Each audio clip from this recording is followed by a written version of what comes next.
Welcome to another episode of Beyond Four Walls, the podcast that explores the world of property and the individuals who are making a significant impact within the industry.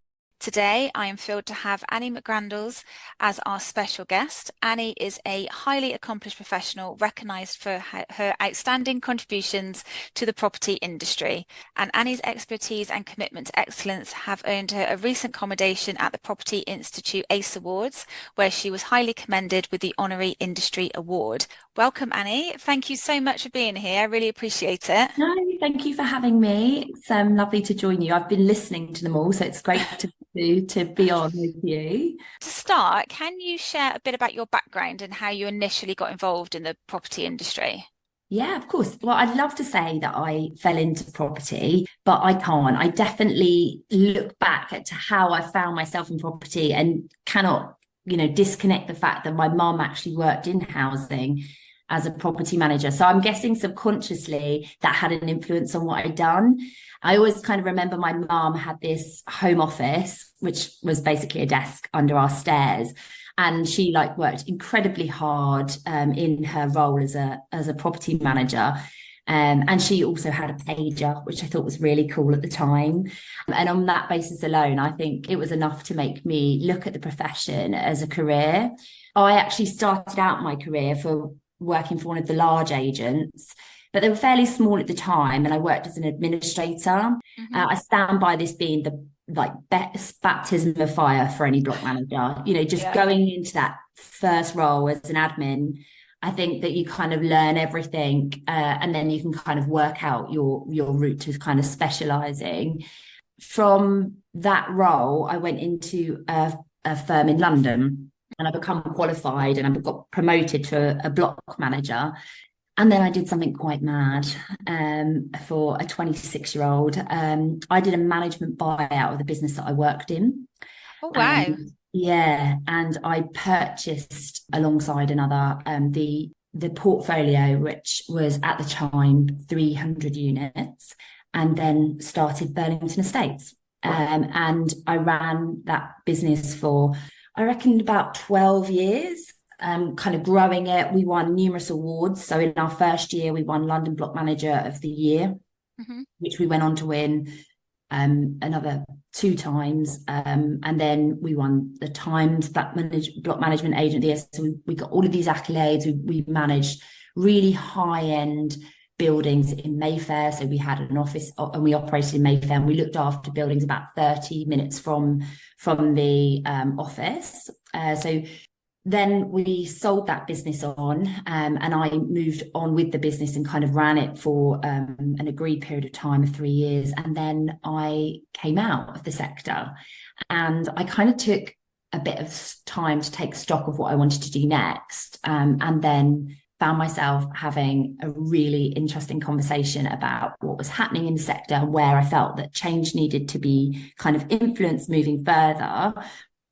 I took a role with PMR to support them in recruitment. And what we've been doing for the last 2 years is working with the kind of key clients in the sector that are looking to change and support their team and look at what's really needed in terms of staffing to deal with the evolving industry and all the changes that are happening across leasehold. So yeah, that's my career.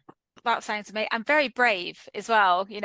Was you say you're 26 when you went? Oh, wow. maybe I was a bit younger actually. I think maybe 25. It was a pretty mad decision. But yeah, I think that at that time I believed that what the sector needed was something that we could provide. It's really interesting because people say to me, would you start another firm again? I can't see right now how I could provide a different service from the other agents that are operating at the moment. But at that time, we had a real niche. We had an office and we only looked after buildings that were 30 minutes from our office. And a lot of people had kind of moved out of London. So we were actually one of the only firms that were really operating in that central area. So it definitely won us a lot of business with that kind of high-end clientele. That just sounds so incredible. I mean, there's, little old me trying to be a managing agent and everything. And you did it at 20, younger than 26. That's incredible. Well done. And obviously that leads me on to my next question, which is about being highly commended at the recent ACE Awards. How did it feel to be recognised for your contributions to the industry? So it was a total surprise to be nominated. Hmm. Um, I've been lucky enough to build some really amazing friendships with industry peers, one of which kindly nominated me. We've been champions for each other kind of throughout our careers.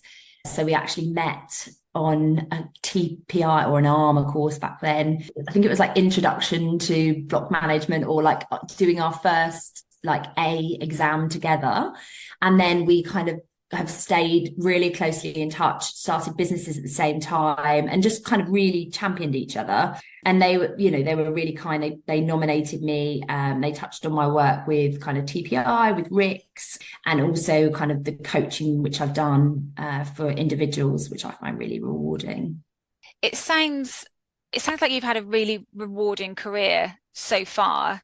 And as a highly accomplished professional, what would you say the key factors are that have contributed to the success of your work, but also the success of, I guess, the work that you are putting into the industry as well, if that makes sense? Yeah, definitely my network. So leasehold as a career is so extensive. And there are so many changes happening, and expectations of clients are changing, as well as the workforce that are coming in now. Their expectations of what work looks like is changing. And I've always relied on my network to support me through challenges. So surrounding myself by people who are much more knowledgeable than me has been key. So definitely my network. Also, I love a challenge. So anyone that knows me knows that I don't shy away from taking on new projects. My family are all entrepreneurs and have their own businesses. And we grew up in a house where my parents built a mentality of no limitations on what we can achieve. And that has obviously led my siblings to success. But yeah, that's been really key and obviously you can see that mentality was in me when I decided just to take on that challenge of a business, even being quite young myself. But yeah, and I'd say finally, the key factor to kind of my success has definitely been continuous learning. Like I'm a big advocate for learning and being open-minded to new ideas. So staying motivated then in terms of the learning and continuously improving your skills and knowledge, as you just said, leasehold there's so many aspects to it. But we're also quite I think, underrepresented industry in a way. So how do you stay motivated to keep going with everything, and obviously working in recruitment now to help people who are coming into the industry? Yeah, well, I mean, resilience is the only factor that you can do in both leasehold, that you need in leasehold and in recruitment. I think that working specifically in leasehold at the moment has so many challenges. As you watch the news and what BBC is kind of the kind of articles that they're putting out, it's really difficult for managing agents to work in that sector. So yeah, motivation is key, but it's not limitless. I think everybody has waves. I hear this a lot when I speak to candidates that are looking for like changes of roles. Their motivation has dropped. For your career to stay motivated, having a long-term vision of what you want to achieve is key. And then obviously short-term goals to keep you on track. I ran a marathon, and I often think about how I planned for that first marathon, what it looked like for me. That comes into my life quite a lot when I'm bringing on a new challenge. Basically, I went to Hyde Park. I decided I was going to start running. I'll probably read about it on a fad or something. I was like, right, I'm going to run now. I'm a runner. So I decided to go to Hyde Park on my lunch, because obviously where we were based, I could just go for a run at lunch.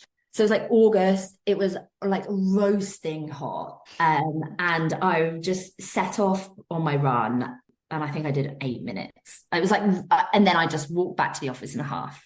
And I was just totally unprepared. I was running too fast, and I basically wanted to run probably 10K that day, you know, my lunch, and get a PB or something. You know, I just had too high expectations. But what I did do is, so that was the August. In the April, I did run a marathon. I got a really good time that I was pleased with. But basically, to get from not being able to run for, you know, a continuous period of time to, you know, in less than, more, let me do my maths now, what's that? 8 months to run a marathon, was I broke my goal down into weeks, and I never ever looked further than a week ahead to stop myself getting overwhelmed. Because obviously, as I moved through the papers, I could see that, you know, week 18, I was going to be running 4 hours, and I couldn't get my head around how I could possibly do that at that point. And so I just looked at that week ahead, and I highlighted it off. So that, which sounds really silly, but that was me celebrating the fact that I'd achieved it. You know, having a big goal, but breaking it down into smaller goals and not looking too far ahead can stop you getting overwhelmed and keep you motivated. But, you know, obviously attitude is really key to that. It's a little thing that makes a big difference. You know, just knowing that you can do it, being positive, also helps kind of with motivation, and staying around kind of motivated people. You know, they often say, don't you, that you're a reflection of like your 5 closest people. So, you know, making sure that your circle's strong. But yeah, improving my skills. I did say I've kind of always done this continuously learning. After I started my business, I then went and did a degree while starting a business, obviously. Then I got an accounting qualification, and then obviously did my TPI at the same time, and then obviously become chartered. I'm always trying to learn new skills. So yeah, I definitely just geek out, love challenges that help me learn new skills. I mean, thinking about, you know, my own journey, I guess, through this crazy world of property management is, I've always loved the whole, you know, learning new skills and pushing myself forward and that sort of thing. So it's nice to come across somebody who's like that as well. Otherwise, you know, we're not all weirdos. A big goal that you break down into smaller goals. Do you do that, or do you just have a big goal? I think for me, you know, when I started the business 8 years ago, I had a big goal, but as you said then, like, to not get overwhelmed, it's really, really difficult. You want to achieve, you know, X, Y, and Z, but you haven't even started on A, B, and C yet. So it's really, really tricky. And I think for me, it's, you know, I'm coming up to 8 years now, but 18 years in the industry.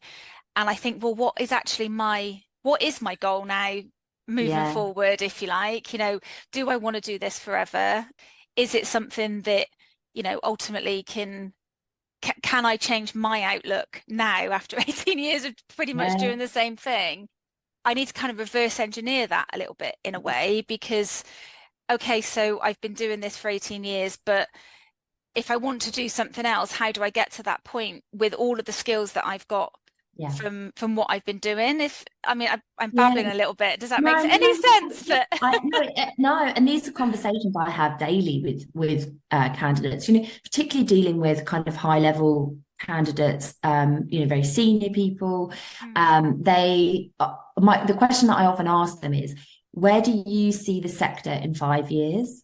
So what do you think, with the new legislation that's happening, with the changes in leaseholders' attitudes, with the freeholders kind of, you know, I don't know how much of your portfolio is freeholder, but how do you see the sector change? And also with the staffing coming in and AI, what do you think it's going to look like in 5 years? Because sometimes looking at what the sector is going to look like in 5 years can then allow you to decide how you can differentiate to a role that might be slightly different. And I think that anyone that thinks that the sector is good, it's been a very stale industry for a long time. Like, I spoke to a client the other day and they said, we've got a portal. And I said, great. You know, they were really proud of the fact that they've got a portal, which is great, right?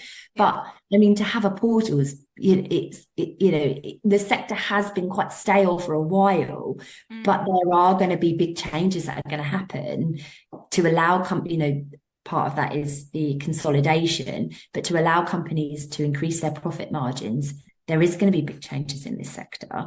And I guess thinking about that can allow people opportunities to how they can change their career and still be very successful in the future. Yeah, definitely. And I think for me, although I am very, very focused on my leaseholders and how they are treated, and that ultimately that's the reason why I started the business, because I felt that a lot of the residents, leaseholders, owners, whatever you want to call them, weren't being given, in the jobs that I had in the past, they weren't really being given the time that they needed, especially like the elderly, or people who had additional challenges, and just, you sent them a letter and you just expected them to understand what their service charge covered, or going back to the portal. I had some clients years ago, unfortunately they've passed away now, but if I had said you've got to do everything on a portal, no chance. And we still do have clients like that now who still like that. They don't want to put everything on the portal. Yes, they'll email, but they want to be able to talk to us. They want to be able to come in and have a meeting if they want to. But I think my focus moving forward is also going to be on how property managers are going to be in 5 years. So you're talking about how the industry is going to be and how leaseholders are going to be and how we can support those leaseholders, but who's supporting the property managers doing that job? Because it is a really tough place to be at times. And I think the work that I do with the Holly Gazzard Trust as well is, it's really, really important to me to make sure that we all feel safe doing our job. So I don't know whether, where are we going to be in 5 years if we don't start implementing these safety measures now? So yeah, it's a weird one, isn't it, to think about, 5 years time, but going back to what you said. I think AI is going to develop that though. And I think that AI is going to specialize block managers, because whenever I used to meet with block managers, I draw this circle in my book. And I used to say, like, in the middle of the circle is the points, the most technical parts of your job, and the periphery of the circle is like admin. And where do you think you're operating day to day? And often they would say, I'm here, I'm at the top of the circle, because a lot of the block managers find themselves doing a lot of administration work, and they can't get to that core technical part of it. And they're the emails that drop down to the bottom that need that extra time and thought that really need to be dealt with. And yet I think they find themselves operating a lot in that kind of periphery where it's quite administration heavy, just responding to general emails. And I think AI will eventually absorb part of that.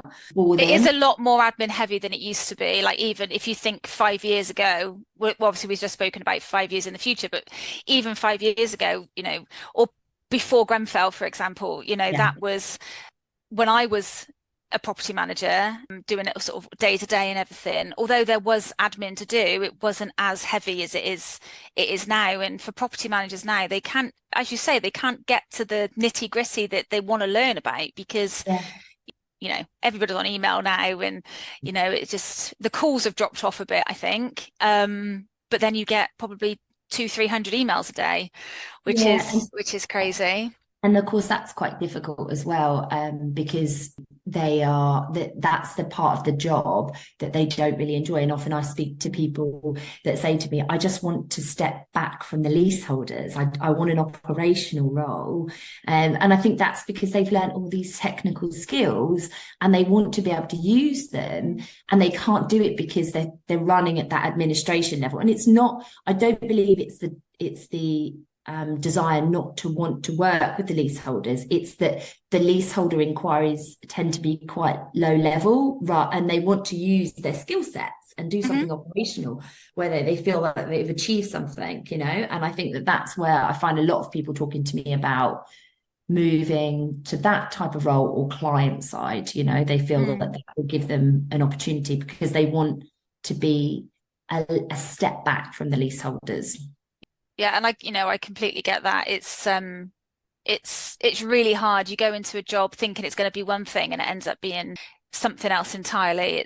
It can be really, really tricky. But I guess we've touched on it a little bit. But in terms of challenges that you have faced during your career and how you've overcome them, could you talk to me about that a little bit?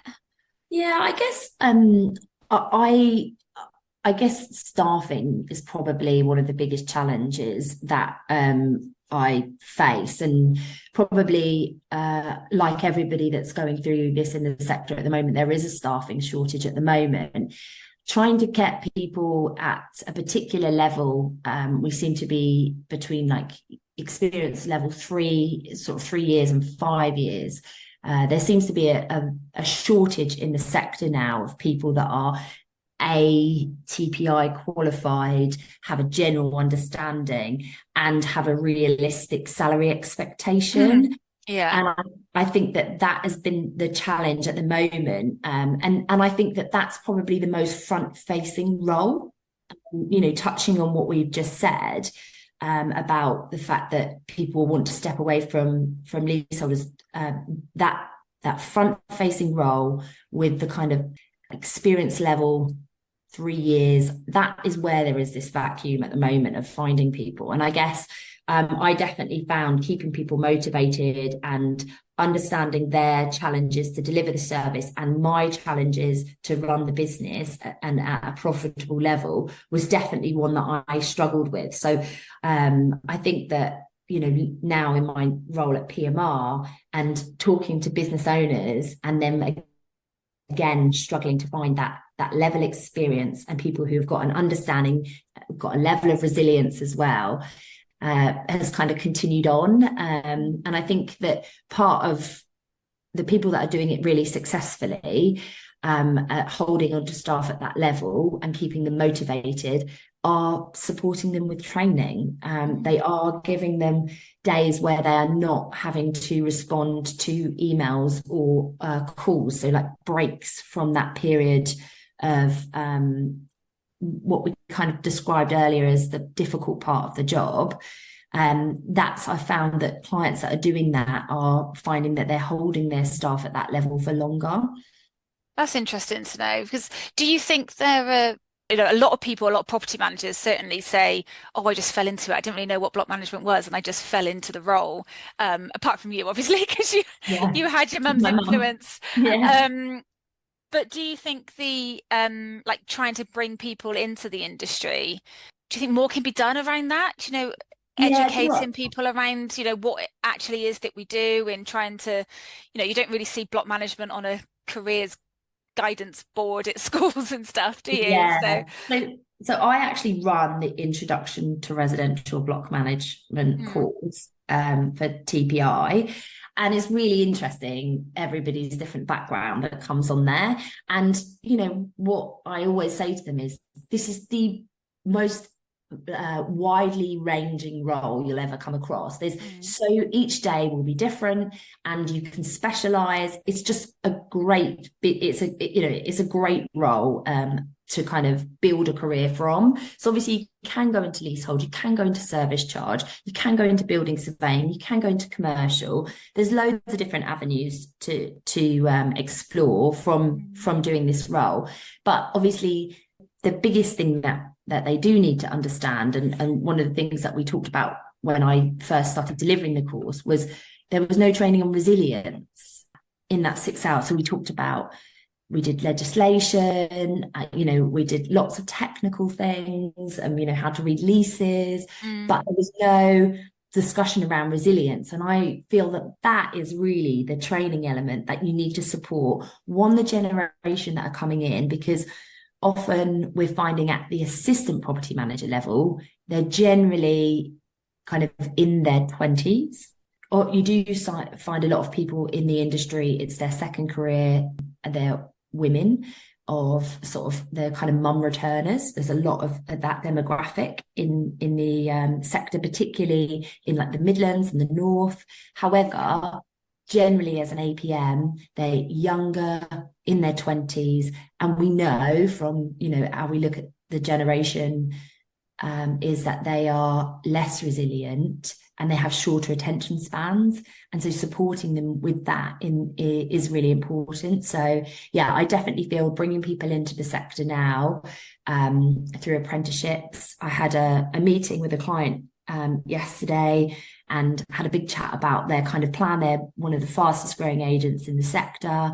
And they were talking to me about their recruitment strategy across the next 2 years. And there was no apprenticeship schemes in there. And I was like, I just think this is just such a great opportunity you're missing. Obviously, it's not very helpful with my role, but it's such a great way to bring people in and to kind of help them learn on the job. And obviously, there's TPI recognised apprenticeship schemes now. There's two. So yeah. I don't know if you've used them in your business. Yeah, my colleague is actually just finishing hers off now. So she's doing her level 4. She did the level 3, the normal TPI way with, sit an exam and stuff. But she decided to go down the apprenticeship route because it just suited her, it suited the business, it suited, the way that she likes to learn and stuff like that. So, and I think it's incredible, the company that we're using have been really helpful and useful. So yeah, I think it's incredible. And my daughter's only 4, but although both me and my husband have both got university degrees, we would in a way not discourage her. If she wanted to do it, she could do it. But when she grows up and she decides what she wants to do, I think an apprenticeship is definitely something that I would suggest to her as to if it's still an option in all those years' time. But it's definitely something. Robot doing her job. Absolutely, but yeah, definitely, it's something that it's an incredible way of learning. But I think the reason why apprenticeship schemes are successful is because if you look at the TPI training, which is fantastic, and the course itself is fantastic, but there's a lot of self-learning there, or there is a requirement on the business. Now, looking at those kind of SME businesses who are currently juggling 45 million balls in the air of changes of legislations, best practice changes, client expectation changes, and then all of a sudden now they've got to run an in-house training program. It's really tough, and that's why I think kind of the apprenticeship schemes do work really well. And there is statistics which TPI will tell you. I should really have wrote them down, but there are statistics which show that people who are qualified stay in the sector, and then people who don't qualify tend to exit the sector. So I mean, that obviously, just saying that, of course that would make sense. Getting your staff onto these apprenticeship schemes or just supporting them with training will help retention both in the business and the sector. Yeah. Do you think that's because they've put so much effort into their qualifications that they just think, well, I don't want to start that again? Or do you think it's because they feel, I mean, obviously there could be option 3 as well, or do you think it's because they feel that I'm not really sure what I'm trying to say now, sorry. I think it's I understand your first point, but I do think that the role is tough, it's fast paced. There's now companies operating completely remotely. If you are new into this sector and you've got somebody asking you about a lease and you pull the lease and you're trying to understand the language and it's contradicting itself. I know, and they're all different as well, aren't they? You can't get hold of your line manager or somebody else. You can't talk to your peers because you're not in the office at the same time. So where are you getting this information from? So you're going to become frustrated. It's going to drop down in your inbox. And then all of a sudden you've got a barrage of, emails because you haven't dealt with it. And then it starts to snowball.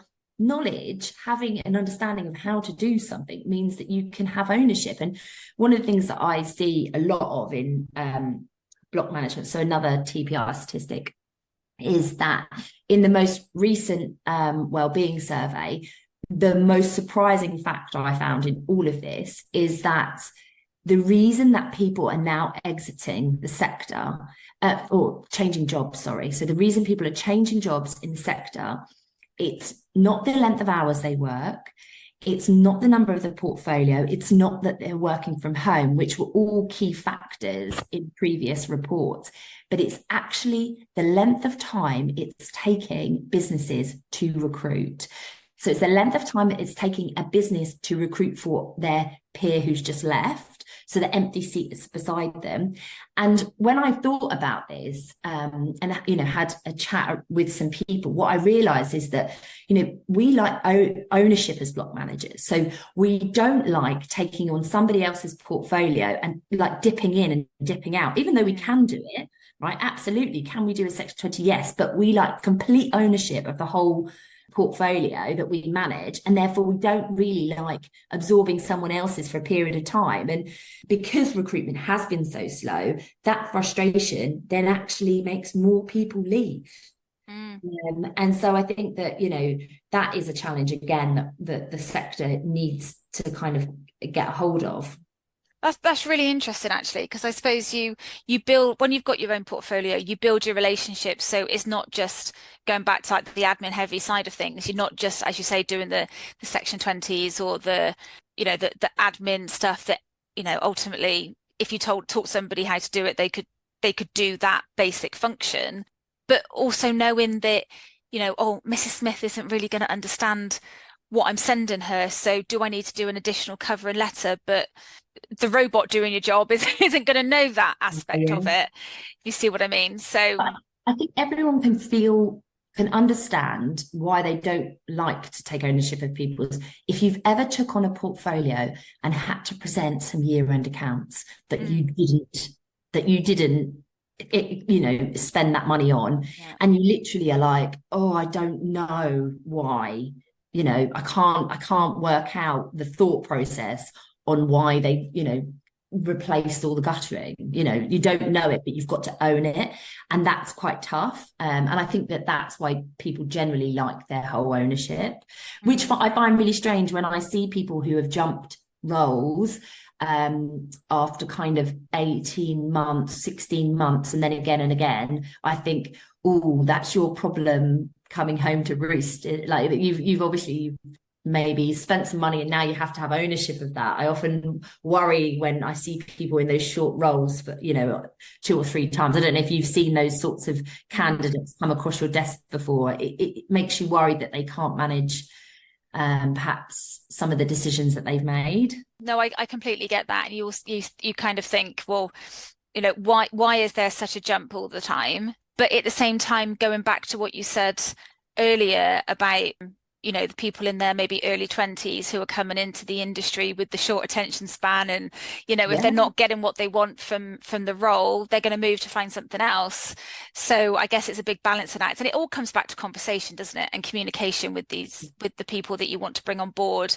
So yeah, which leads me on actually to my next question, which is about mentorship and role models. I mean, I can imagine just talking to you today and what I know of you, you're an incredible role model to so many people in the industry. But do you have any mentors or role models that have helped you along the way? So outside of the sector, it was always my dad, who was a super mentor for me. So basically, when I started my career, he used to pick me up from my house every morning, and we'd go to a coffee shop, and then I'd get the train into London. So, I mean, it was every day we had a coffee, and we would just chat about what I was doing that day. And it was like he was kind of like a sounding board. And I think that that's why I always encourage people to have mentors, which is you just sometimes need a sounding board, somebody who's outside of the business that you're working in. I'd always recommend them to be slightly outside of the office, depending how big your team is.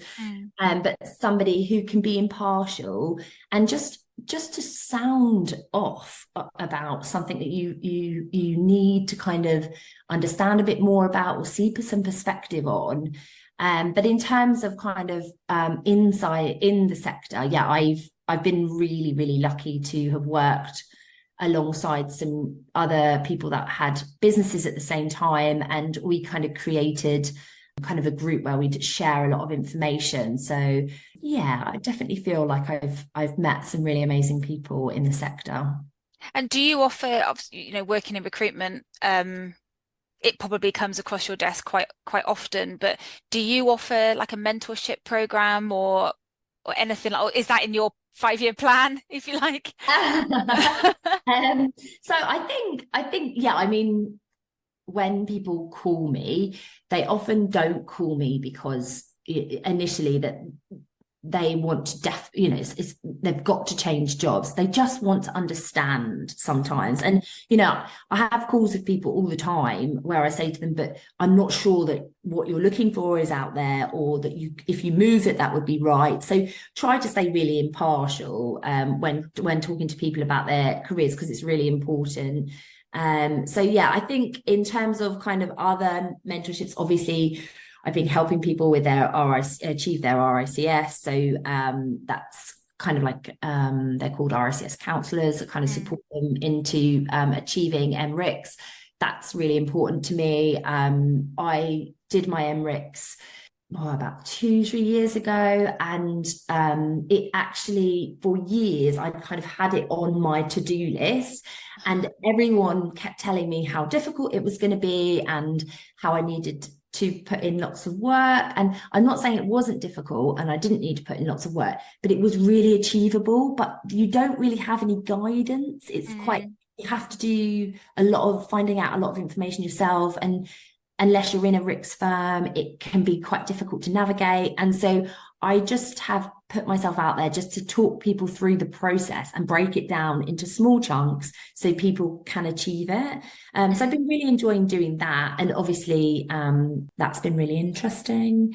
But in terms of kind of like a structured mentorship, I haven't, but I know Emma Peach does. She does a fabulous job of it. Okay, that's interesting. I'll have to have a chat with her when I do her podcast, Yeah. which is coming in a few weeks. But you'll have to help me with my MRICS, because it's been on my to-do list for about 4 years, and I just Oh yeah. never get round to doing it, and would love to, go along that senior professional route. And I ask this question to most of my guests who I talk to about the property industry. Common misconceptions about the industry. Anything that you'd like to address or put to bed or have a rant about, feel free to.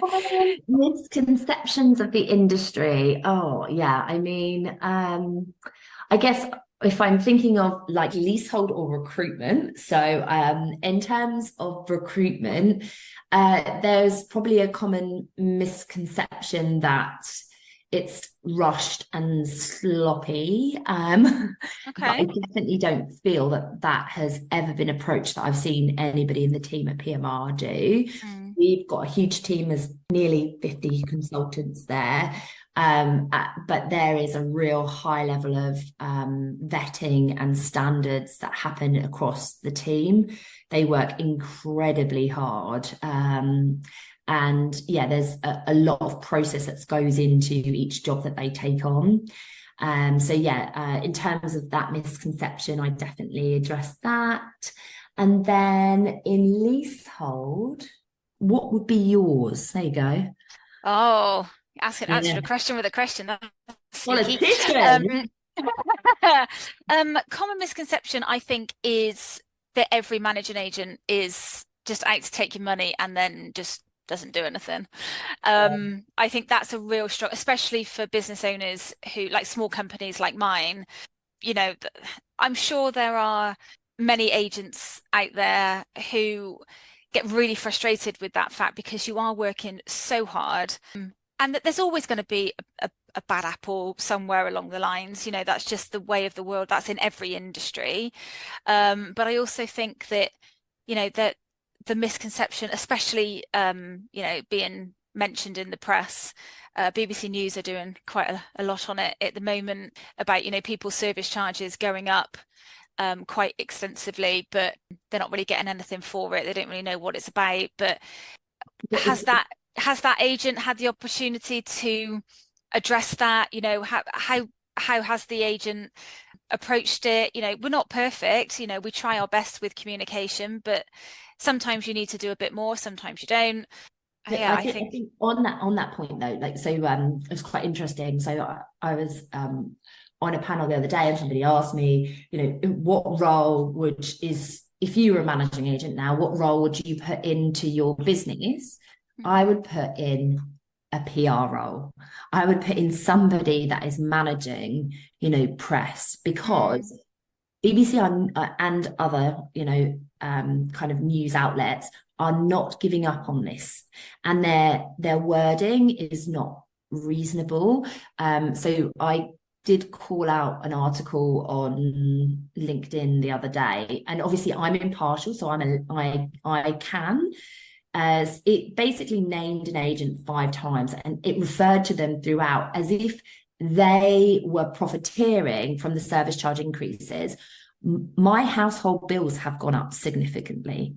Mm. I have a house. It's obviously not a service charge, but my bills have gone up significantly. I'm not blaming my local council for my bills going up significantly. Mm. It's electricity, it's insurance, it's a whole number of service providers who have considerably increased their costs.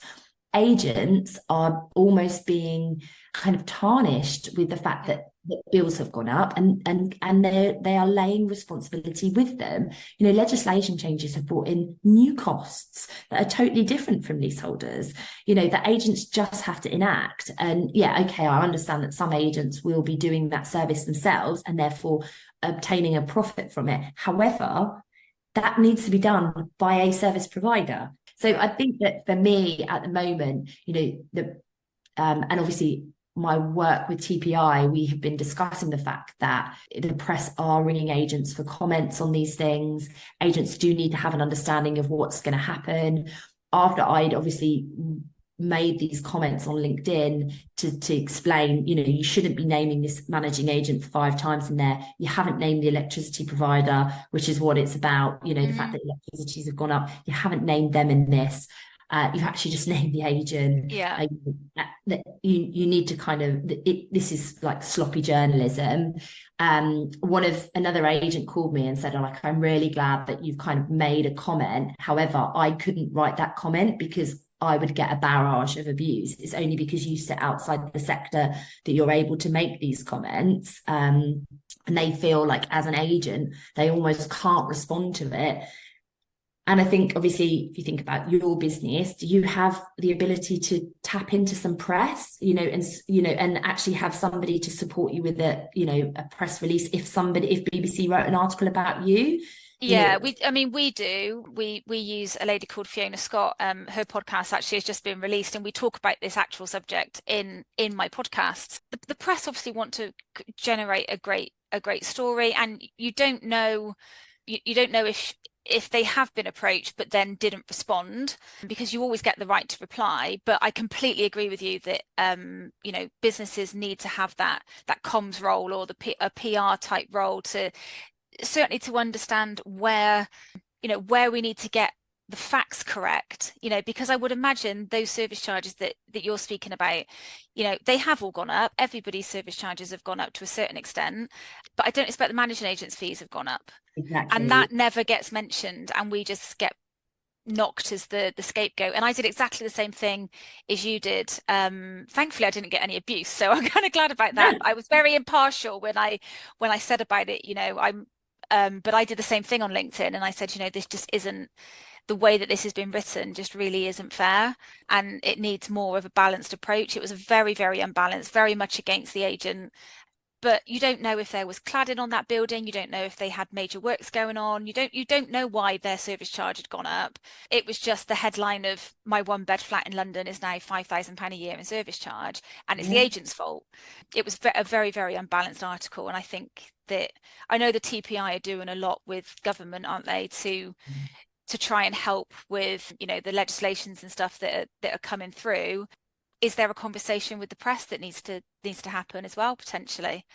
You often find that the British press mirrors kind of like Australian press, and you see what they're talking about as well in terms of their kind of leasehold in Australia, and they are going through exactly the same kind of press attacking the agents. You see it quite a lot happening over there as well. So I don't think that this is going to quieten down. There's rumours of Rip Off Britain doing a show on leasehold.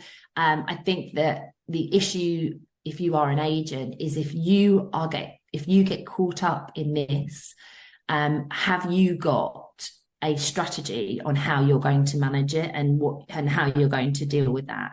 And are you monitoring your business name on Google and other Google alerts?